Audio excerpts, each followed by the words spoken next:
moja katika mastreka ambao wanakuja kufanya makubwa kwenye ligi ya NBC ni Ibrahim Dumbia. Na Waswahili wanasema siku zote mchezaji mzuri huasubiri muda. Kutaka kumtambua mchezaji mzuri, mpe mpira.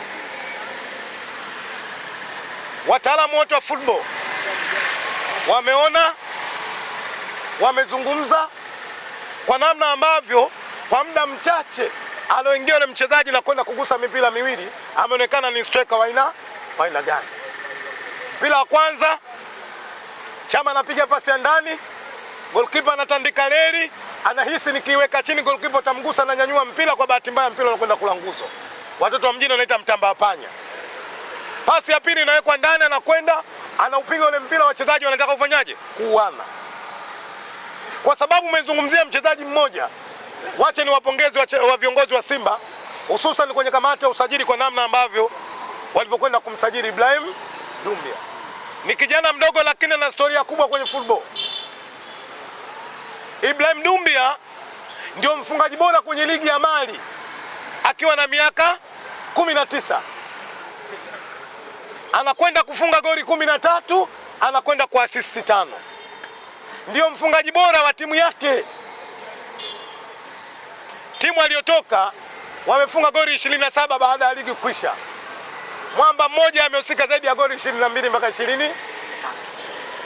Kwa hiyo ni mchezaji wa kujivunia na ni mchezaji wa kutamba naye. Kwa hiyo lazima niwaambie mashabiki wa Simba, kazi kubwa iliyobaki kwetu ni kwenye dua na sala kuombea wachezaji hawa. Kwa sababu kuna watu wameumbwa duniani wanachoyo. Kuna watu wameumbwa duniani wanachoyo. Kina nani wamekuwa? Wakiona kitu kizuri kiwe cha jirani yake, yeye anataka kwenda kubadilisha kile kizuri kwa nini? Kibaya. Ila niseme mwaka huu, iwe isiwe, hatutakubali kwa namna yoyote ile kumwona mchezaji wa Simba anafanywa mabaya na watani. Kumbe kuna watu wanawafanyia mabaya wachezaji. Wakienda kuroga nasi tutaroga. Wakienda kuchimba nasi tutachimba. Ili kuona namna ambavyo malengo ya Simba mwakani yanaenda kufanyaje? Kwenda kutimia. Kwa hiyo niseme kwa wastani, Ibrahim Dumbia ni striker bora na Simba hakuja kwa bahati mbaya, amekuja kwa malengo ya Simba na inshallah mwakani anakwenda kutimia. Kwa hiyo unasema Ibrahim Dumbia ni mchezaji mzuri. Ni mchezaji ambaye amekuja kukamilisha malengo ya nani? Ya Simba. Na inshallah malengo ya Simba mwakani anakwenda kutimia. Shabiki Kisugu, kwa kile ambacho kilichokuwa kinazungumzwa juu ya winga wa Simba Sport Club Libase, kuna taarifa ilikuwa inasemekana Libase kuna ofa ambazo zimekuja kutoka sehemu mbalimbali, na taarifa ambazo zilikuwa zinaendelea kuwa msimu unaoanza inakuwa kuna advantage ndogo sana kusalia kwa wekundu wa Msimbazi Simba, lakini Libase yeye amesema mwenyewe hatakuwepo na atazidi kuwepo zaidi. Kwa namna jinsi ulivyomuona Calesto kwenye namna anavyocheza msimu na Libase, kuna watu watatapika damu kama semaji alivyosema, watu waje uwanjani na dawa ya pumu. Yes. Kwanza pia nirudie tena kuwapongeza management ya Simba.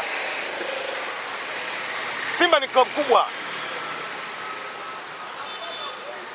Simba lazima waishi kwenye malengo yake. Na malengo ya klabu kubwa siku zote kwenye dunia kuhakikisha wanachukua mataji. Na moja kuchukua mataji kuhakikisha kwamba wachezaji wako key player unapambana nao wanabaki kwenye timu. Kwa hiyo lazima nipongeze management ya Simba kwa namna ambavyo wamepambana, wale wachezaji quality player wote wa Simba wamefanyaje? Wamebaki. Maneno yalikuwa mengi sana. Wachambuzi walibadilisha maneno mno. Lakini mwisho wa siku Libase Age jana ameripoti kambini na ameanza mazoezi na Simba. Hii inaonyesha namna ambavyo Libase bado tunaye. Lakini kwa bahati mbaya, bahati nzuri niseme bila kificho, Libase yale maneno yalikuwa anasema alikuwa anayasikia. Libase akajua baadhi ya wachambuzi wengi Kiingereza hawajui. Na ndio maana jana Libase akatumia maneno ya Kiswahili akasema nipo sana Simba. Aliwasaidia watu jana. Maana yake anakwenda kutengeneza msaada kwa wale ambao wasiojua lugha ya nini? Ya kigeni. Anakwenda kutafsiri kwa lugha sahihi kusema bado yupo sana Simba. Ni jambo zuri, ni jambo la faraja kwetu. Lakini niseme leo hii, waandishi mmemaliza kunihoji Ibrahim Dumbia, mtakwenda kunihoji kuhusu Calesto. Kila mchezaji mtakwenda kunioji, lakini ukweli ndio hivi. Simba umesajili wachezaji quality player. Ulimuona rudini kwenye mechi ya Simba aliocheza na Mogadishu. Goalkeeper wa kwanza alicheza mdogo wangu Aberi. Namba 2 alicheza Duchu. Sikilizeni hiyo list alafu muje muangalie namna ambavyo Simba imesajili wachezaji quality. Namba 3 kacheza Natairi Chilambo. Kwa mara ya kwanza mwalimu Steven Becker anafanya surprise, anamchukua Mligo baada ya fullback kushoto na kwenda kuzima kati fullback 4. Nani anakataa? Nani anakataa? Namba 6 kacheza mchezaji bora Kevin Nation. Midfield juu ana clash, chini ana Devela. Juu ana clash, chini ana Devela. Ametulia. Rating namba 7 amekwenda mdogo wangu Abubakari. Hii unaona namna ambavyo Simba walivyokuwa na quality player. Lakini wakati nataja list first 11 mkamfikiri kwamba timu ya mwaka jana Simba haijabomoka, bado iko vile. Namba 8 kacheza bwana mdogo anaitwa Kopa. Mwalimu anafanya surprise nyingine, anamchukua Innocent Liemba na kwenda kumchezea namba ngapi? Namba 9. Lengo ni nini? Lengo kuwaonyesha namna ambavyo Simba usajili wake walivyofanya mwaka huu na malengo ya Simba namna ambavyo wanavyotaka kama klabu. Sisi tumesajili wachezaji, hatujasajili vinyozi. Nyie mmesajili? Lipo tangazo kutoka saluni moja Warabuni, Saudi Arabia. Wanasema walikuwa na kinyozi wao, amewatoroka. Kwa hiyo kama kuna mtaalamu wa kinyozi aende akaombe kazi kwenye hiyo saluni. Nani aliwatoroka wewe?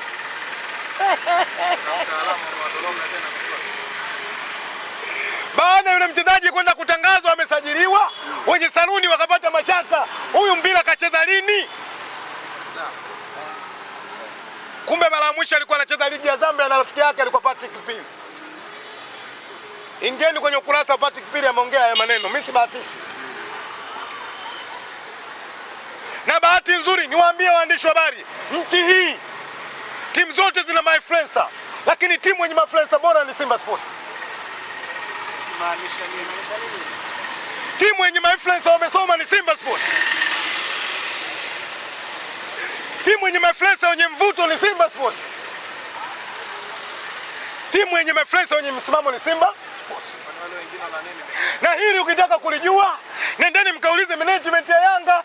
Kila jambo bora la Yanga lazima influencer wa Simba aitwe na alikwe. Na apewe nafasi kubwa, wengine wataisha kaburi moja tu kupiga kelele hapo.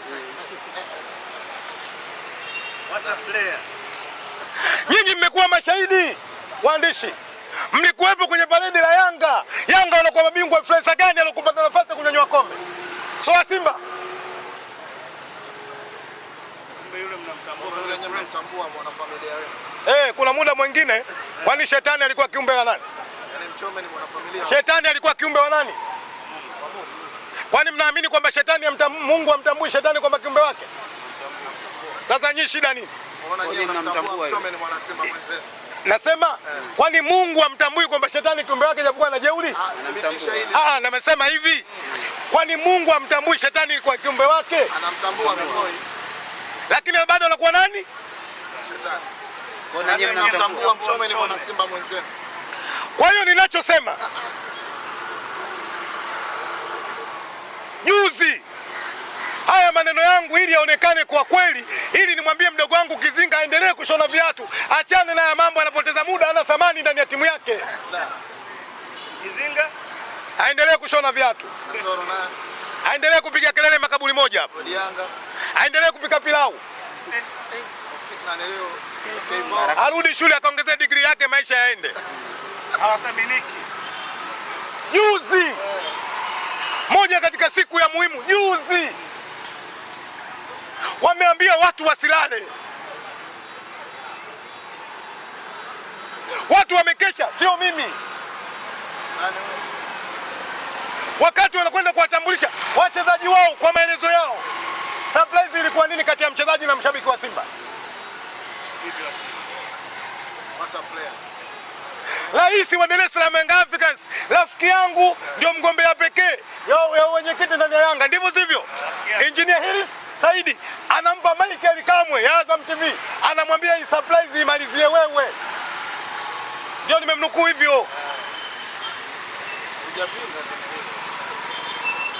Waandishi wa habari, mnapoona my friends wa Simba, wakimbilieni na wapeni maiki kwa sababu ni watu muhimu na wanajua nini wanafanya. Wewe Makonde unanisikia? Kwa bahati mbaya na bahati nzuri tunawapongeza, umuhimu wetu wanajua, na ndio maana wanatuita kwenye sherehe zao kwenda kuwatangaza watu ambao sisi wanaotudhamini Simba Sports. Lakini Mikoi ni kama ni rahisi nyinyi kurubuniwa sana wana Yanga. Hivi katika siku ile kama unasimama na wasomi kati ya wale na hawa, kati ya mdhamini wao na mdhamini wetu, mdhamini gani alokwenda viral? Betway. Na yule kijana ana akili, Mungu ampe maarifa marefu. Alipopewa maiki Azam akasema nikiona keka katikati hapa, nembo itakuwa inaonekana, akatanua kifua hivi. Hii inaonyesha namna ambavyo my friends wa Simba wana mvuto mkubwa kwenye jamii.